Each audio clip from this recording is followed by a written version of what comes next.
En medio de diversos anuncios en materia de seguridad por parte del gobierno, reuniones que se están llevando a cabo, proyectos que eventualmente se podrían poner con urgencia para poder abordar de mejor manera esta crisis y también lo que tiene que ver con migración. Vamos a conversar de esto, del paso de la ley de presupuesto por la Cámara de Diputados y otros temas junto al presidente de la Cámara de Diputados, el diputado Ricardo Cifuentes. ¿Cómo está? Muy buenos días. Muy buenos días, Bárbara. Un gusto estar contigo. Hasta mañana. Igualmente, sobre todo con tantos temas que tenemos dando vuelta y por Así es. supuesto que bueno, la delincuencia, la violencia, la inseguridad son los temas que venimos conversando hace rato.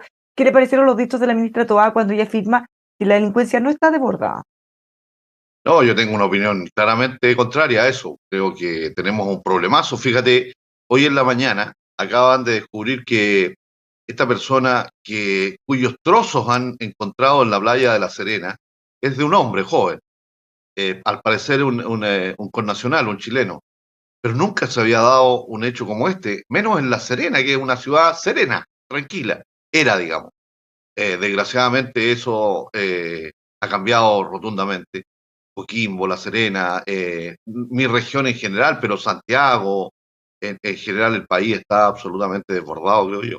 Se requiere aquí primero tener un diagnóstico común. Por eso que me parece que el gobierno se equivoca cuando trata de ocultar estos hechos que son evidentes.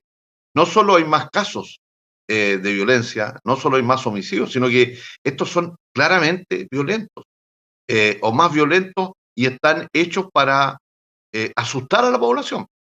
Esto que se encuentre un cadáver en 8 partes, al menos hasta ahora, en una playa de La Serena, no es una casualidad, digamos, no solo tiene que ver con alguien que está enfermo, porque yo creo que está enfermo esa persona o los que lo hicieron, sino que está hecho para infundir miedo a otros, para que otros después, cuando sean amenazados, digamos, entiendan de que están frente a una banda que organizada es capaz de descuartizar cadáveres. Como dice usted, lo primero es ponerse de acuerdo en el diagnóstico, pero quizá alguno puede tener una duda. Estas cosas que dicen, porque la ministra basa sus dichos, ella dice en cifras, hay mejoría en las cifras en casi todos los indicadores, o todos incluso, pero ¿tiene que ver con una estrategia quizá comunicacional de ponerle paño frío o de verdad están convencidos de que se está haciendo bien y que está disminuyendo y que no está desbordado? En cualquiera de los dos casos yo creo que el efecto es el mismo, digamos. Hay una equivocación evidente. eh, A la gente le y hace ruido. claro, o sea, aunque las cifras fueran otras, hay una sensación ambiente y el gobierno se tiene que hacer cargo de esa sensación. No solo puede haber un dato objetivo, no lo conozco en este minuto, no podría decirlo que ella tiene o no la razón, pero claramente hay hechos, hay connotaciones de esos hechos que son de otro nivel, digamos. Una bomba, una granada militar en Santiago tiene otra connotación. Estamos hablando de que hay armamento militar en las calles. Estamos hablando de que un grupo es capaz de descuartizar y repartir un cuerpo, distribuirlo por una playa completa de más de 6 o 8 kilómetros. Eh, esos son, esas son connotaciones gravísimas. No es Es cualquier que, asesinato. bueno, usted es Ellos diputado están por tal. manifestando, están dando una señal a la sociedad que es muy grave. Y a mí me parece que es grave que el ministro o la ministra del Interior trate de refutar ese tipo de hechos. Bueno, usted es diputado justamente por esa zona. Y ¿Qué claro, tanto ha conmovido? ¿Es un caso aislado o ya estamos viendo más con más frecuencia, no algo tan macabro como eso, pero eventualmente otras cosas preocupantes también? los asesinatos en la caleta de Coquimbo, donde va la gente a irse de pescado y marisco los fines de semana muy frecuentemente, está lleno. Y ahí los asesinatos, ya no sé, llevan 2 o 3 asesinatos a plena luz del día, un fin de semana cuando está lleno de personas comerciando. Esas cosas no se conocían en Coquimbo. Eh, Asesinatos o ataques a la policía de investigaciones en el sector de los Vilos hacia Ilimarí, que es el valle que va hacia la cordillera, en el sector de los Vilos, donde se cultiva marihuana desde hace muchos años. Eh, y eso es conocido hoy día. Asesinatos en Ovalle, a plena luz del día, son cuestiones, son hechos que están ahí, que son indiscutibles, digamos, son hechos absolutamente objetivos. Usted ha respaldado, y de hecho hay una idea de recurrir a un estado de excepción constitucional en la región metropolitana, incluso algunos lo habían planteado también para la de Coquimbo. ¿Qué le parece esa idea? ¿Está totalmente Mire, muerta o eventualmente se puede seguir solicitando? no, yo creo que tenemos que pensar eso de todas maneras. Ahora, yo soy partidario de otra cosa, que es como lo tienen, lo han desarrollado países más ricos, países desarrollados, que tienen estos mismos graves problemas de delincuencia y que tienen una policía especial, una especie de policía militar que está armada, digamos, que tiene otro tipo de armamento, cuya función no es prevenir, sino que es derechamente atacar a estas bandas organizadas. Y por tanto, tienen otra preparación, son militares, digamos, que no ejercen un rol de regimiento, digamos, que no tienen que cuidar la frontera, sino que están cuidando lo que podríamos denominar, o alguna vez se denominaron fronteras interiores, es decir, la violencia que tenemos instalada en nuestras ciudades, en nuestros edificios públicos. Bueno, usted va a España, va a Bélgica, va a Francia y se encuentra con policías que en realidad son militares, ¿no es cierto?, que están armados con armamento muy pesado, muy duro, vigilando edificios o incluso a las personas en las calles principales o donde haya más peligro para la población. Yo creo que nosotros hace rato que debiésemos haber pensado en eso. En Chile ha habido una cierta negación, tanto a esas policías como a las policías municipales, que yo creo que también son una idea que va a haber que repensar, porque Ahora, nosotros tenemos hoy esa día negación que dice inspectores usted, municipales. esa negación que usted dice es como de un sector en particular, que ahora está en el gobierno. Sí, es de un sector en particular, pero también es más o menos transversal. ¿Ah?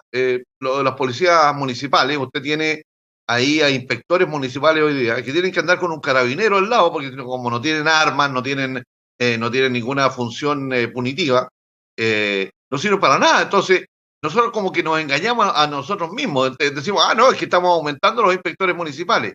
Pero los inspectores municipales no pueden combatir el delito, no son capaces ni siquiera, no porque no tengan capacidad, sino porque no tienen las facultades ni las herramientas necesarias para sacar a un vendedor de la calle. Entonces, ¿de qué estamos hablando cuando estamos hablando hoy día de homicidios planificados con bandas que se juntan y se organizan para matar gente? Entonces, el Estado no tiene una respuesta contundente y nosotros nos hemos negado a ese debate hace mucho rato, como que no quisiéramos ver la realidad. Estamos como en un cuarto oscuro, digamos, negando las cosas que hoy día son evidentes. A mí me da la impresión de que a veces el gobierno también cae en este error. Pero Niega cosas que son evidentes. a propósito de eso, esa negación, ayer el diputado de Repentería señalaba que habían romantizado la Inmiras. ¿Qué le parece eso? Es efectivamente así. Y eventualmente que otras cosas también se han romantizado. Bueno, yo creo que ahí hay un problema, efectivamente, el que entra ilegalmente a Chile tiene que ser castigado, tiene que tener una sanción. Y nosotros tenemos que ser muy claros en eso. Yo soy un migrante, yo fui a estudiar a Europa y me recibieron muy bien. Y por tanto, conozco bien la garantía que tiene un migrante. Pero cuando un migrante entra por las buenas, cuando un migrante quiere entrar por las malas y además viene a cometer daño, a hacer daño a las personas que viven en este país, bueno, yo no puedo aceptar que él ingrese y no le haga nada. Tengo que, como Estado, tengo que responder eso, porque si no, no estoy protegiendo a los míos. Y la principal tarea de un gobierno, en mi criterio, es proteger a los suyos. Y a veces se nos confunden los roles. Si el Estado pierde esta capacidad de proteger a los suyos, bueno, está abandonando la primera razón de Estado. Usted planteaba la posibilidad que pudieran ponerle urgencia a un proyecto que tipifica como delito el ingreso irregular. ¿También Sí, puede flotar eso o eso, quedan? eso, pero eso hoy día es menos necesario, porque fíjese, ayer escuché al al subsecretario Monsalve, que planteó una idea bien interesante y que es muy complementaria a esto del proyecto que presentó la oposición. Yo creo que ahí vamos a tener que hacer un buen debate porque él quiere mejorar la legislación actual, sobre todo la que le da más facultades al subsecretario de Interior para expulsar extranjeros, migrantes, digamos, por una razón de Estado. O sea, aquí no vamos a tener que demostrar, digamos, un delito, no vamos a tener que causar con todos los tiempos que eso significa, sino que el mismo subsecretario, con la ley vigente, puede esgrimir una razón de Estado para expulsar. Entonces, lo que él dice es que necesita dos herramientas que las podemos modificar muy rápidamente. Una es el tiempo de alargar un poco el presidio o la retención, digamos, del migrante de 2 a 5 días, y otra, un trámite muy menor de carácter administrativo. Si nosotros mejoramos eso, le vamos a dar al que puede, que es el Ministerio de Interior, ¿no es cierto?, ejercer la facultad para expulsar a migrantes de manera administrativa y muy rápidamente. Entonces, creo que es más eficiente mejorar esa ley que ir por una ley más compleja, que va a demorar mucho más en su tramitación aquí en el Congreso, que es la presentada por algunos diputados en la Cámara y que está puesta en tabla para mañana, pero en un lugar muy menor, digamos, porque no tiene prioridad el Ejecutivo. Bueno, dentro de todo este escenario, la oposición ha amenazado con distintas acusaciones constitucionales, por un lado la ministra Tobá, por otro lado también el ministro Montes, incluso la bancada social cristiana había anunciado ya oficialmente que iba a impulsar una acusación constitucional, pero hasta ahora no tienen la firma. ¿Usted cree que ya está perdiendo la seriedad o la posibilidad que realmente estas amenazas se concreten? Mire, cualquier cosa que no sea ir al fondo de la cuestión, que es legislar y es tomar medidas para resolver esta crisis de seguridad que tenemos, son distractores. Y yo creo que tenemos que dejarnos de distractores e ir al fondo de la cuestión. Si el subsecretario de Interior dice que él tiene facultades para impulsar y requiere de mejorar la ley actual en dos pequeñas cosas, yo le digo inmediatamente, subsecretario, por favor envíenos el proyecto hoy mismo, pongámosle discusión inmediata y saquémoslo en una semana. Así como sacamos la semana pasada la ley de presupuesto, vamos a sacar igual ese proyecto de ley y él va a tener todas las facultades para expulsar migrantes. Esa es la cuestión de fondo. Lo demás son voladores de luces, creo yo, que nos distraen de la cuestión fundamental. Entonces, mientras menos distractores tengamos y podamos ir a la cuestión de fondo, mejores y más rápidas soluciones vamos a tener para lo que nos interesa, que es defender a las chilenas y los chilenos. Bueno, usted lo acaba de mencionar, la ley de presupuesto ya pasó por la Cámara de Diputados, fue aprobada. ¿Cuál es la evaluación que usted tiene de ese proceso del paso por la Cámara? ¿Usted cree que su liderazgo fue también, por ejemplo, un factor facilitador de esa discusión y aprobación? Hicimos varios cambios en esta discusión de la ley. Primero, evitamos esto de amanecernos y dar este ejemplo que en mi criterio era tan feo, ¿no? De amanecerse y votar a las 4 o 5 de la Con mañana la en una cosa. sopita y los Ah, tales. claro, el Ujú. chalcito y toda la cosa, y demostramos que las cosas se pueden hacer mejor, con más tiempo, con más calma. Hemos tenido una gran discusión del presupuesto. Hemos discutido 5 días seguidos, desde el lunes hasta el viernes. Han hablado todos los que han querido hablar, todos los parlamentarios, cuántas veces han querido en los artículos que hicieron. Y eso lo hicimos a plena luz del día, y se mostró además un ambiente muy constructivo. Yo le agradezco a los parlamentarios, a los diputadas y a los diputados.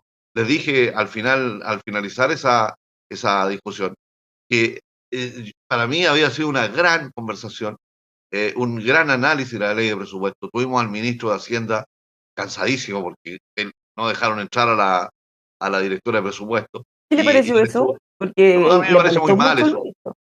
muy mal me parece. Es una limitación al diálogo y yo creo que todo lo que nosotros podamos hacer para enriquecer el diálogo siempre es adecuado.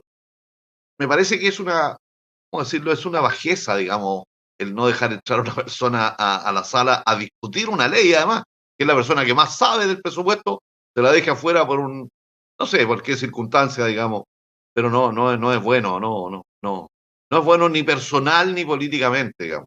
Las personas también, tenemos que cuidarnos un poquito más entre nosotros, yo creo que a veces nos atacamos mucho, es muy fea esa actitud.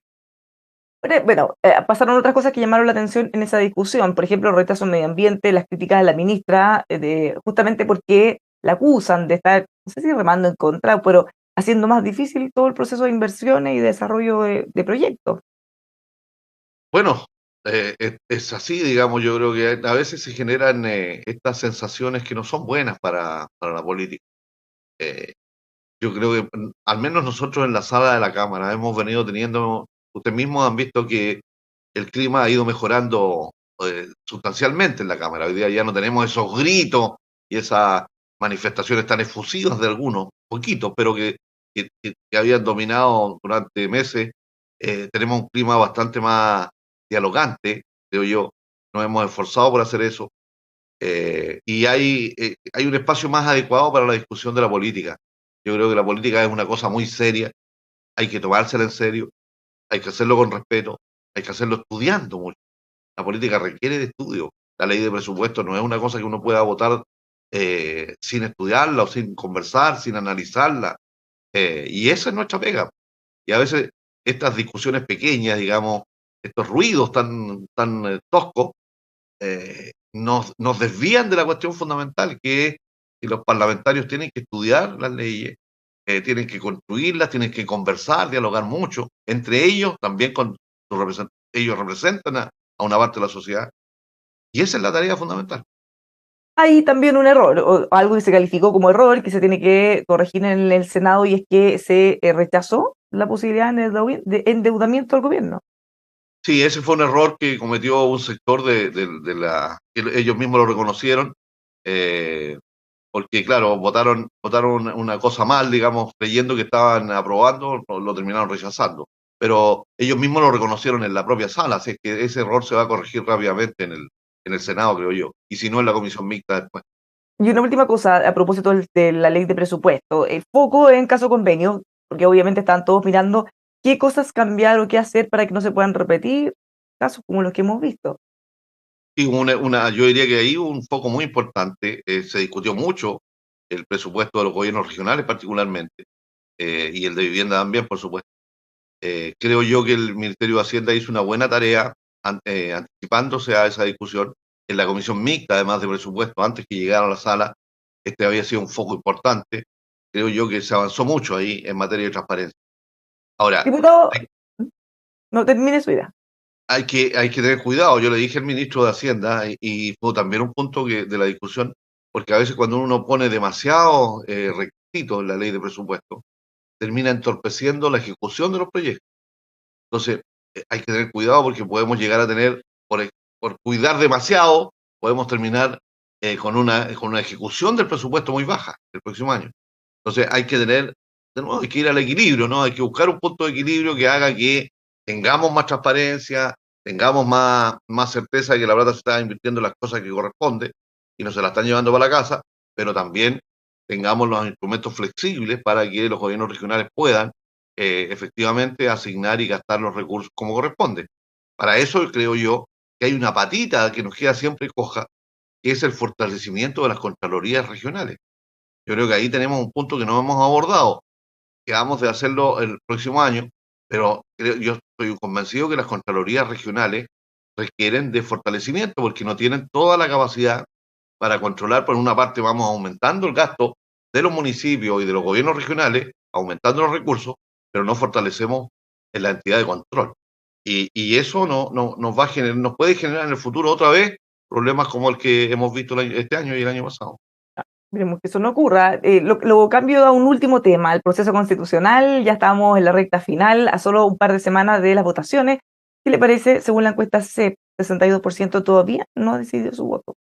Sí, pero hay que recordar de que la CEP hizo una encuesta que estaba basada fundamentalmente en el mes de octubre. Entonces, claro, hay un pequeño desfase. Yo creo que el en contra todavía tiene una gran mayoría. Ahora, soy un convencido que el 17 de diciembre vamos a tener una elección, un resultado bien estrecho. Esto se va a ir estrechando cada vez más. Viene la campaña que se está empezando a desarrollar. Yo soy un convencido que vamos a ganar los del en contra, digamos. Eso es lo que uno aprecia, ve en mi distrito, conversando con la gente, en fin, es lo que uno ve. Hay mucha gente que antes estuvo por el en contra basado, digamos, y que hoy día está por el en contra también.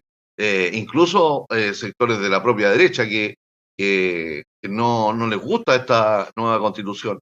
Y por tanto creo yo que vamos a tener un rechazo fuerte el 17 de diciembre. Yo lo que he planteado es una veda constitucional, es decir, que después del resultado, cualquiera sea el del 17 de diciembre, pero sobre todo si gana el en contra, eh, no debiésemos abordar la cuestión constitucional como una cuestión fundamental, digamos, como una renovación completa de la Carta Fundamental, sino hasta muy, muy para adelante, digamos, y menos en este Congreso. Si se va a abordar la cuestión constitucional, al menos debiese ser en un Congreso electo especialmente para ese efecto, digamos, a partir del año 2025. Como Eso da especialmente para ese efecto. O sea, ¿otra convención, dice usted? no, otro Congreso, no Pero otra ¿por qué convención. uno no elige el Congreso para un efecto? Lo elegimos para todos los No, efectos. pero que como en la elección de este Congreso, donde fuimos electos nosotros, la cuestión subyacía de que iba a haber una constituyente y por tanto no teníamos nosotros el mandato claramente asignado, a pesar de que legalmente lo tenemos. Nosotros no hicimos una campaña para cambiar o no mantener la constitución. Entonces yo creo que hay que hacer una campaña. La campaña del 2025 debiese integrar esta cuestión. Entonces los electores debiesen tener claridad de lo que están eligiendo. Digamos, que un parlamentario puede tener esa facultad, bueno, Pero con cuáles esto, son los cambios diputado, usted que... está extendiendo el proceso. O sea, ahora la No, gente que lo no, está viendo, que evalúa el corte, dice, entonces esto va a seguir y el próximo Congreso va a tener este mandato. no, Entonces, pero que a siempre... diferencia de lo que dice su compañero, es que esto se cierra, incluso Jaime No, no, Quintana, presidente del pero PPD, cuidado, dice, es que hay que tener cuidado iniciablemente porque... hasta el 2030. No, pero mire, el Parlamento siempre va a tener la facultad de modificar la Constitución. Sí. Eso es una facultad inherente y el que diga otra cosa está mintiendo. Yo Sí, pues podría, ustedes tienen facultad de discutir proyectos de todas las de materias y toda índole, no lo yo hacen. podría, y va a ocurrir esto, miren, lo que estoy diciendo yo, en el 18 de diciembre, rechazada la propuesta, alguien podría ingresar inmediatamente una modificación a la Constitución. Y eso es así, porque esa facultad existe. Lo que yo estoy diciendo es que eso no lo hagamos durante al menos los dos próximos años y que se discuta en la próxima elección. A eso yo llamo la veda constitucional de los próximos 2 años, para darnos un tiempo.